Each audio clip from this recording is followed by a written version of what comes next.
Thanksgiving was supposed to be normal. No drama, no tension, just food, conversation, and family pretending everything was peaceful. That was the plan I repeated in my head while setting the table. Perfectly aligned plates, cutlery straight, glasses sparkling, a calm exterior hiding the storm I felt inside. I thought I had prepared myself. I thought I had moved on. But I wasn't ready for what I saw the moment the door opened. She walked in first. My ex-wife. My wife once. The woman who knew me better than anyone else. The one I trusted and who left.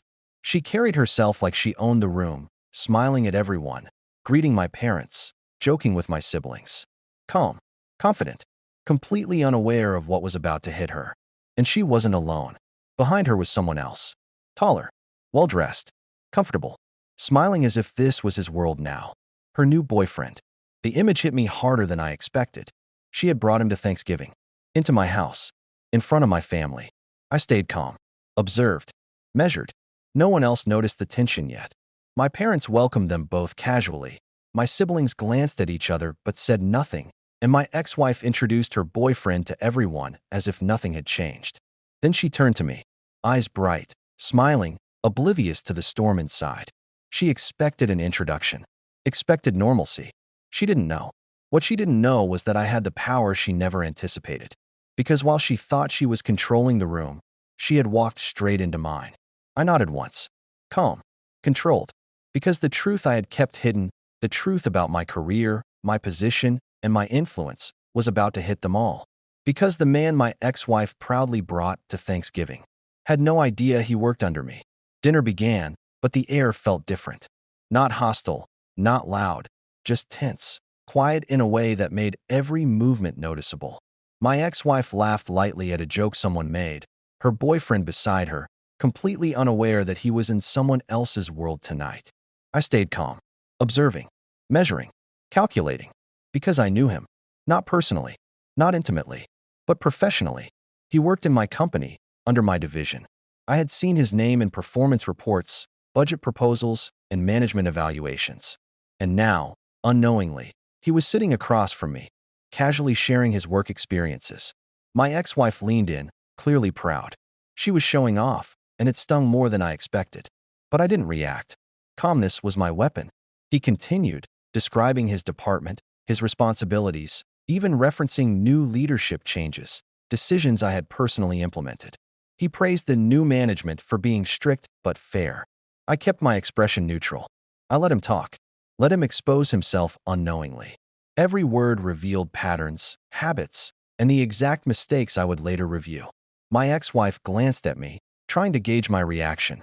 I gave her nothing. No surprise. No discomfort. The table felt different now. My family sensed it, but couldn't pinpoint why. The tension was mine to control. Because the moment he realized who was really in charge, he would wish he had stayed home tonight. The table moved into casual discussion, but I was focused. Every word, every phrase from her boyfriend mattered. He talked about his projects, team struggles, deadlines, and leadership changes. He was confident, assured, comfortable. And that was his first mistake. He described the leadership style in detail, new policies, stricter evaluations, higher accountability. He didn't know he was praising the very person who controlled his career. My ex-wife smiled beside him, proud, thinking this dinner was about showing off her new life. She didn't know she was walking deeper into a situation she couldn't control. My father asked what kind of leadership he referred to. Daniel, her boyfriend, answered with pride, describing management style and expectations.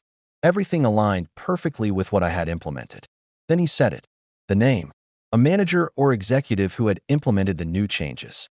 He didn't use my full name, but it was enough. The room shifted. My parents' eyes flicked toward me. My ex-wife didn't realize it yet. Daniel paused, confused by the sudden silence. I leaned back, letting the moment settle. Recognition builds slowly. And now, my ex-wife's confidence began to crack. Because revealing the name was only the start. The truth I was about to confirm next would change everything. Daniel said my full name. Slowly, casual, neutral, but it landed like a hammer. Suddenly, the room felt smaller. My ex-wife stiffened. Her new boyfriend's posture changed instantly. The weight of recognition hit them both. My parents exchanged subtle glances. My siblings leaned in slightly. My ex-wife blinked, trying to mask the shock, but it was too late. She asked if there was a connection.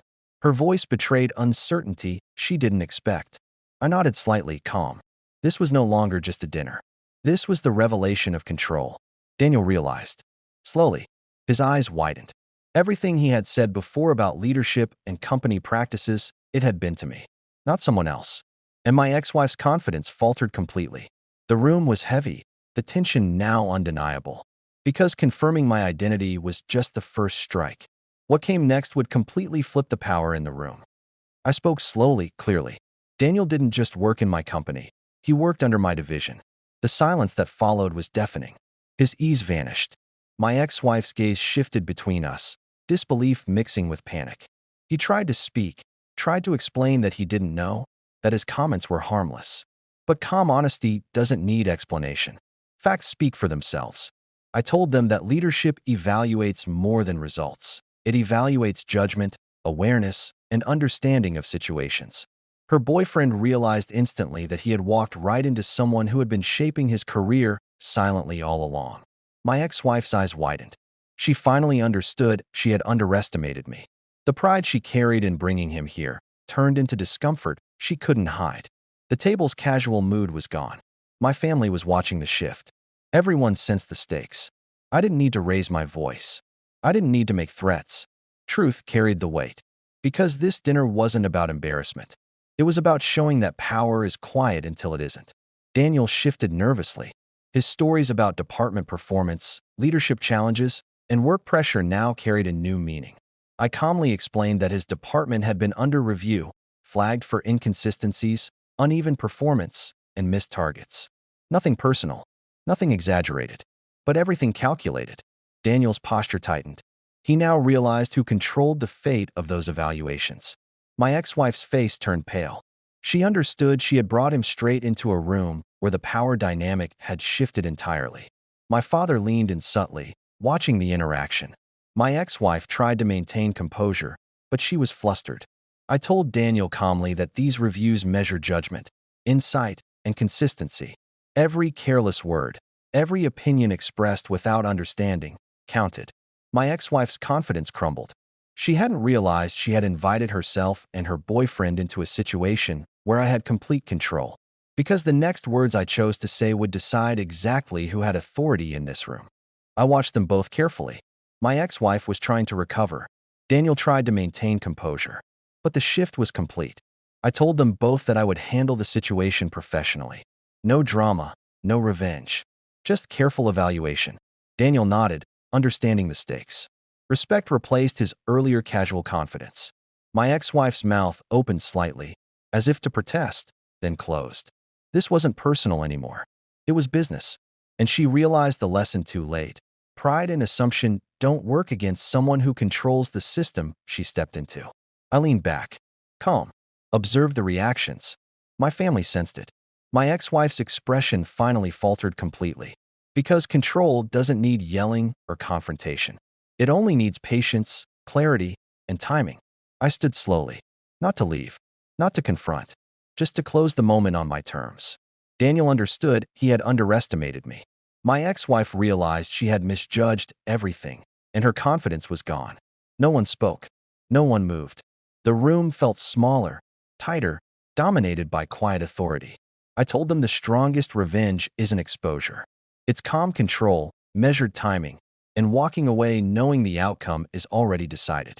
I walked away from the table, leaving them in the realization that while they tried to control, I had always been the one holding the power. Her smirk was gone. Daniel's ease vanished. And my family finally saw the man she had underestimated all along. Because the ultimate revenge doesn't humiliate. It simply reminds everyone who truly holds the power. Tell me in the comments that which part hit you the most. Also tell where are you watching this story from. See you in the next one.